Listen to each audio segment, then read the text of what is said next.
This week at NASA. Roger that. I'm standing by for the contact. Copy. The crosshairs are aligned. And docking confirmed. NASA astronaut Dan Burbank and Russian cosmonauts Anton Shkaplerov and Anatoly Ivanishin are settling into their new accommodations aboard the International Space Station. Their Soyuz spacecraft docked with the orbiting laboratory about 48 hours after its launch from the Baikonur Cosmodrome in Kazakhstan. Joining them with their fellow Expedition 29 members, Commander Mike Fossum, and flight engineers Satoshi Furukawa and Sergei Volkov. Those three ISS residents are scheduled to return to Earth on November 21st. Scheduled to launch to the station December 21st as Expedition 30 flight engineers are NASA astronaut Don Pettit, Russian cosmonaut Oleg Kononenko, and European Space Agency astronaut Andrei Kuipers. Gentlemen, heroes or not, your acts were heroic. And today we add you to your many honors with respect and gratitude, the Congressional Gold Medal. The Gold Medal, Congress's highest expression of national appreciation for distinguished achievements and contributions, is presented to four storied NASA astronauts: John Glenn, Neil Armstrong, Michael Collins, and Buzz Aldrin. The Capitol Hill Awards ceremony was hosted by House and Senate leaders of both parties. Thank you all very, very much. We must consider ourselves among the most fortunate of all generations, for we have lived at a time when the dream became a reality, when we finally could travel above the atmosphere around the Earth, where we could establish laboratories in space and do research, and for the very first time in history, leave human footprints on some place other than Earth, as Neil and Buzz and Mike made their epic journey. The message they left on the lunar surface could be said of all our manned space travels. We came in peace for all mankind. Glenn was the first American to orbit the Earth, achieving the feat on board Friendship 7 on February 20th, 1962. On July 20th, 1969, Armstrong and Aldrin became the first humans to set foot on the moon, while Collins piloted Apollo 11's command module. Congressional gold medals have been presented 9 times for aviation and rocketry achievements. Today, for the first time, they are being given for achievements in spaceflight. The Apollo 11 crew is honored to receive the Congressional Gold Medal and accept, on behalf of our fellow Apollo teammates, all those who played a role in expanding the human presence outward from Earth, and all those who played a role in expanding human knowledge of the solar system and beyond. We thank the Congress very much.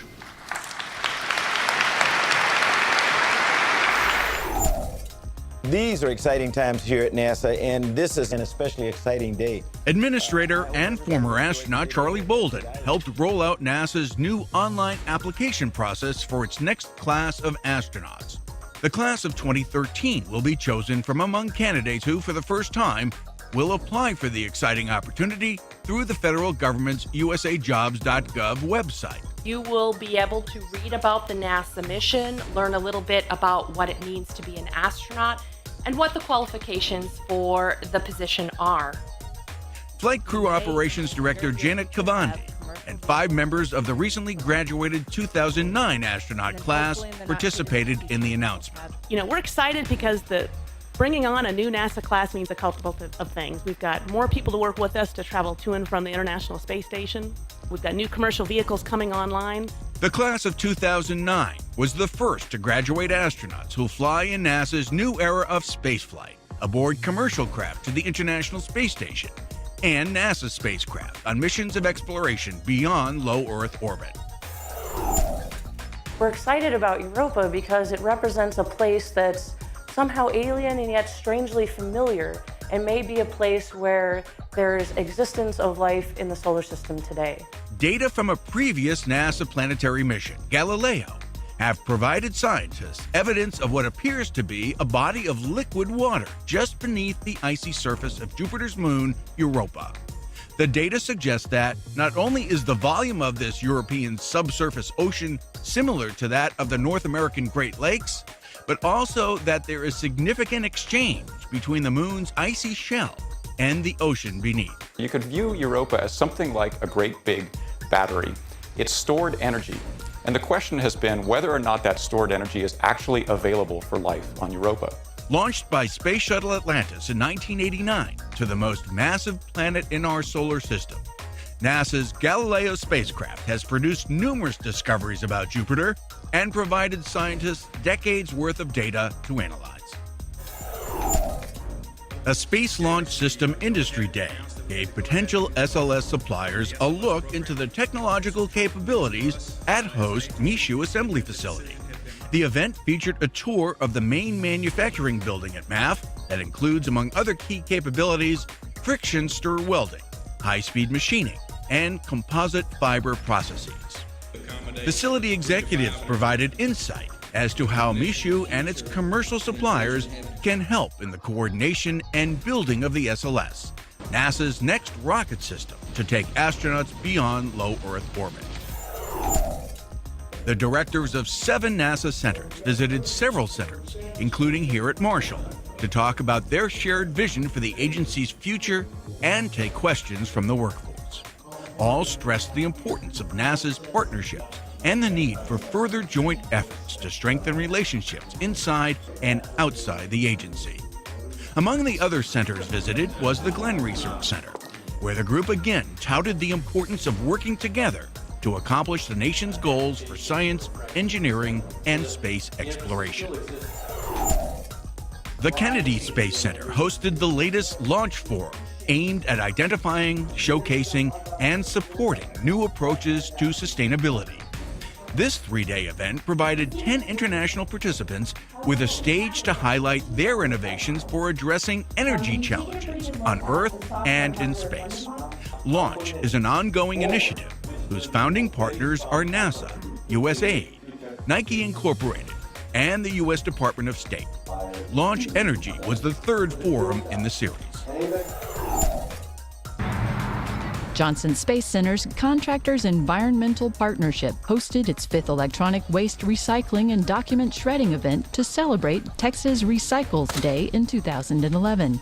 JSC's electronic collection events are a community service and part of a comprehensive effort to increase sustainability in and around NASA.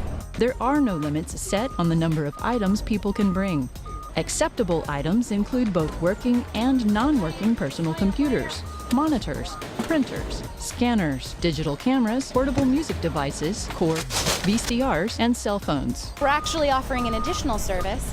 This time you can bring your personal documents in to be recycled and shredded as well. NASA's Wallops Flight Facility honored the National Disability Employment Awareness Month by inviting 15 high school students and educators to tour the facility and learn about potential career opportunities. Most of them are in a career technology program based out of Wacomico County, and we bring them to Wallops to try to do a little career awareness with them and give them that experience. The students participated in tours of technical areas including the Balloon Lab, Range Control Center, and Mission Planning Lab. In each case, presenters talked about the potential careers in that area. This is so cool and so interesting, and I think it's so intriguing. I think everybody should just come and check out and see really what they do. Main engine start, 6 engines up and running. 13 years ago, on November 20th, 1998, the first component of the new International Space Station was launched atop a Russian Proton rocket from the Baikonur Cosmodrome in Kazakhstan. The Zarya control module would provide the station with battery power, fuel storage, and rendezvous and docking capability for Soyuz and Progress space vehicles. And that's This Week at NASA. For more on these and other stories, log on to www.nasa.gov.